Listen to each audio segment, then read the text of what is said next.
Hola, ¿qué tal? Vamos a continuar con el desarrollo de las cápsulas relativas al amparo en materia penal, por lo que durante el presente video les estaré explicando o desarrollando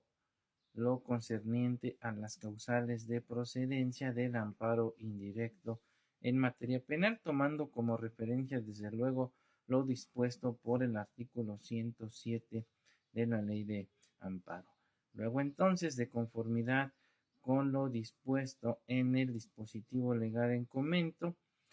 el amparo indirecto en materia penal procederá en primer lugar contra normas generales en materia penal de carácter autoaplicativo o heteroaplicativo. Recordemos que la diferencia entre una norma autoaplicativa y heteroaplicativa es que las primeras no requieren de un primer acto de aplicación para causar un agravio o perjuicio al quejoso agraviado impetrante, mientras que las normas de carácter heteroaplicativo o de aplicación condicionada van a requerir de un primer acto de aplicación para que se vea afectado en su esfera jurídica el quejoso agraviado o impetrante. Ahora, es importante precisar que en relación a la aplicación de normas generales, por regla general, estas se van a materializar hasta la sentencia definitiva, por lo que por regla general este tipo de controversias son materia del juicio de amparo directo. No obstante lo anterior, cabe la posibilidad de que el quejoso agraviado impetrante promueva el amparo contra la aplicación de una norma general, incluso en la fase de investigación inicial, cuando el Ministerio Público sea autoridad responsable para efectos del amparo o bien durante la secuela procesal por parte del órgano jurisdiccional. Ahora bien, posteriormente tenemos que el amparo indirecto en materia penal puede proceder contra actos fuera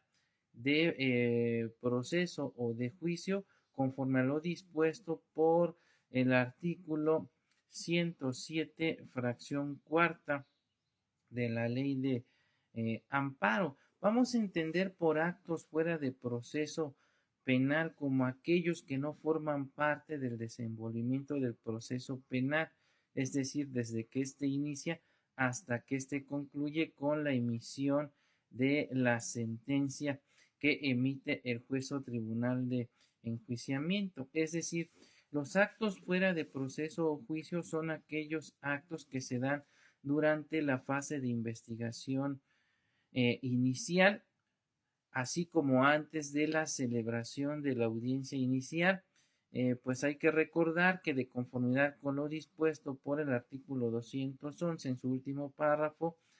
del Código Nacional de Procedimientos Penales, así como 170, fracción primera, último párrafo de la Ley de Amparo, el proceso penal inicia con la celebración de la audiencia inicial y culmina con el dictado de la sentencia por parte del juez o tribunal de enjuiciamiento. Como ejemplos de actos fuera de juicio podemos mencionar, por ejemplo, a las órdenes de aprehensión, los actos de investigación que requieren de autorización previa por parte del juez de control, como pudiera ser una orden de cateo, de localización geográfica en tiempo real, la solicitud de datos conservados, la exhumación de cadáveres, la toma de fluido corporal, vello, la extracción de sangre u otros actos análogos, cuando la persona se niegue a proporcionarlos, a excepción de la víctima. También podemos contemplar dentro de los actos fuera de proceso penal al arraigo y a la intervención de comunicaciones privadas y de correspondencia a petición del Ministerio Público y mediante la autorización del juez de distrito especializado en materia de cateos, arraigos e intervención de comunicaciones privadas. Contra este tipo de actos, por regla general, debemos agotar el principio de definitividad antes de promover el amparo, es decir, tenemos que agotar los recursos ordinarios que en su caso prevé la ley, salvo las excepciones que precisa el artículo 61, fracción 18 de la ley de amparo, como pudiera tratarse de las órdenes de aprehensión. Asimismo, el amparo en términos de lo dispuesto por el artículo 107, fracción cuarta, va a proceder contra actos cometidos después de concluido el proceso penal, es decir, estamos hablando de lo que se conoce como los actos de ejecución y que desde luego están a cargo del juez de ejecución o de las autoridades penitenciarias. Desde luego, antes de promover el juicio de amparo contra un acto u omisión proveniente del juez de ejecución o de las autoridades penitenciarias, tenemos que agotar los recursos ordinarios que en su caso prevé la Ley Nacional de Ejecución Penal, pues dentro de dicho ordenamiento se contemplan los conflictos que pueden ventilarse ante el juez de ejecución. Luego entonces, antes de promover el amparo indirecto, tenemos que agotar estos recursos ordinarios. Asimismo, el amparo indirecto en materia penal va a proceder contra los actos, omisiones o resoluciones que se emitan dentro de un proceso penal y que además sean de imposible reparación, entendiendo por tales aquellos que violentan derechos humanos de carácter sustantivo reconocidos tanto en la Constitución Federal como en los tratados internacionales y donde también por regla general antes de promover el juicio de amparo indirecto tenemos que agotar los recursos ordinarios que en su caso establece la ley, salvo las excepciones que establece el artículo 61, fracción 18 de la ley de amparo, como pudiera ser lo relativo al auto de vinculación a proceso y lo relativo a la imposición de medidas cautelares restrictivas de la libertad. Ahora bien, el amparo indirecto en materia penal también va a proceder contra actos dentro o fuera de juicio que pudieran afectar a personas extrañas al proceso penal, donde no estamos obligados a agotar el principio de definitividad en razón de que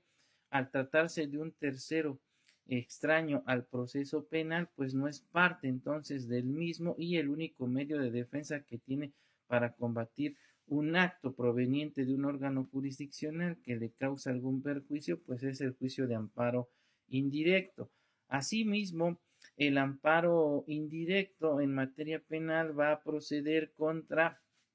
las determinaciones del Ministerio Público relativas a